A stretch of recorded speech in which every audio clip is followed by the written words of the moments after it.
Hello viewers, welcome to my channel Human Diseases and Genes. In this video, I will discuss about tuberous sclerosis. Tuberous sclerosis was first reported by Ferdinand von Hebra, an Austrian dermatologist, in 1862.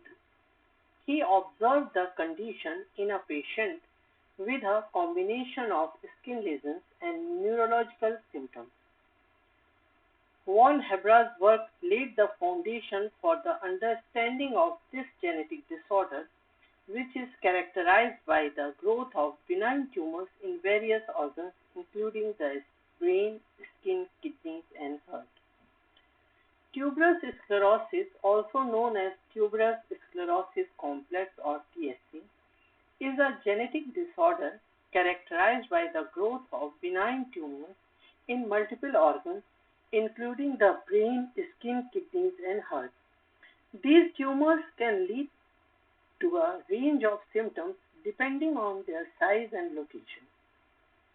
TSC affects approximately 1 in 6,000 to 1 in 10,000 live births worldwide. TSC causes benign tumor to form in various organs, leading to diverse symptoms that vary widely in severity. Affected organs can include the skin, eyes, lungs, kidneys, and heart. Dermatological symptoms include ash-leaf spots, that is, white light-colored patches, Angiofibromas, small reddish-brown bumps on the face, known as Angiofibromas, rough pebbly patches of skin, often on the lower back, known as Shagreen patches, and angular fibromas under or around the fingernails and toenails. Neurological symptoms are seizures, developmental delays, learning disorders or intellectual disabilities, aggression or hyperactivity, and autism spectrum disorder. Tumors on the retina can cause vision problems. Growths in lungs can cause shortness of breath and pain. Growth or cyst in kidney can lead to kidney dysfunction or failure. Non-cancerous tumors called rhabdomyomas can form, especially in children. The symptoms of TSC vary significantly from mild to severe. The severity depends on the size and location of the growth. While there is no cure, treatment focuses on managing symptoms to improve the quality of life. Tuberous sclerosis is caused by mutation in two genes, TSC1 and TSC2 genes. TSC1 gene encodes Hamartin protein. This gene is located on human chromosome 9 at Q34 band and spans approximately 53,284 nucleotides and is composed of 23 exons, with the coding sequence spread across 21 of these exons. It encodes the protein Hamartin, approximately 130 kilodaltons protein, containing distinct domains crucial for its function and interaction with other proteins in the TSC complex. Key structural features of Hamartin include a folded N-terminal domain and a large coil-to-coil domain.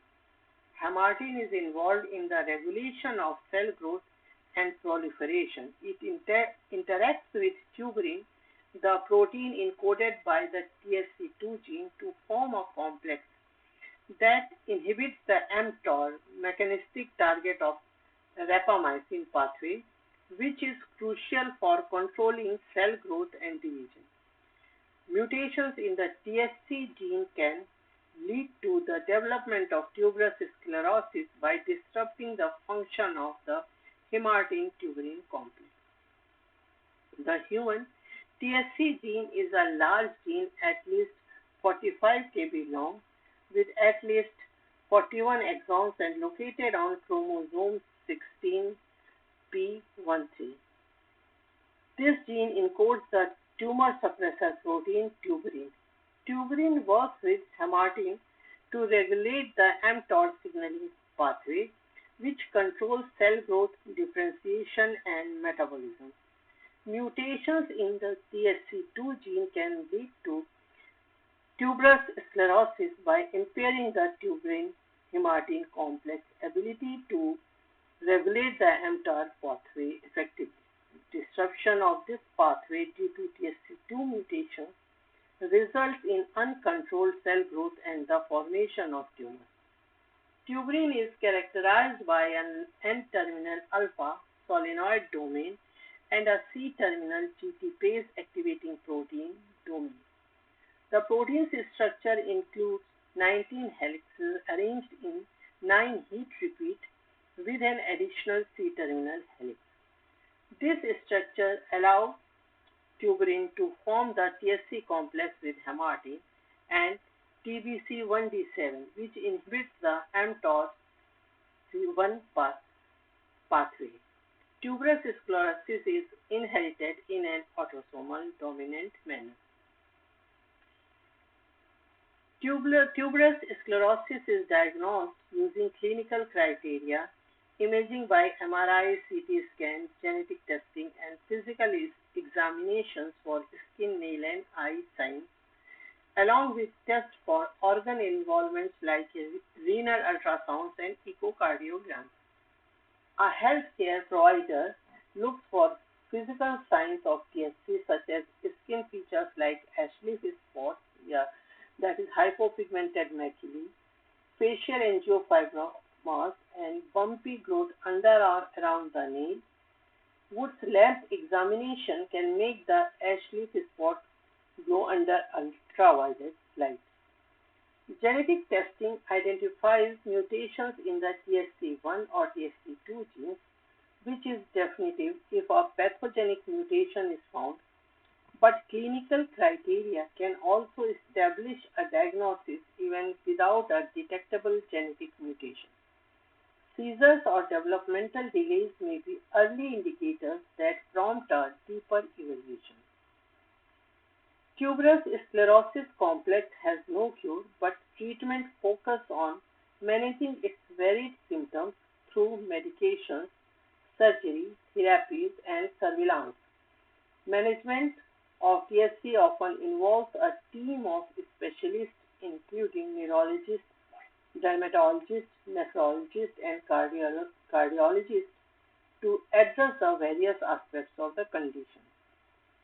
Anti-seizure medications are common, and vigabatrin is effective for infantile spasms. FDA-approved cannabidiol (CBD) is also approved to treat seizures in people with TSC, except for infants under 1 year. Everolimus is used to shrink certain brain and kidney tumors. A topical rapamycin gel is available for facial angiofibromas, and oral rapamycin treats lymphangioleiomyomatosis, affecting the lungs. Medications can also help to manage heart rhythm problems, behavioral issues, and symptoms from kidney stones. Dermabrasion or laser treatment can improve the appearance of skin growth.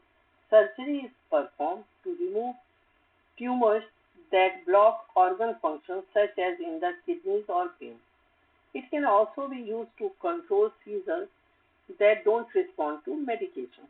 Physical, occupational, and speech therapy helps children with TSC manage daily activity and developmental delays.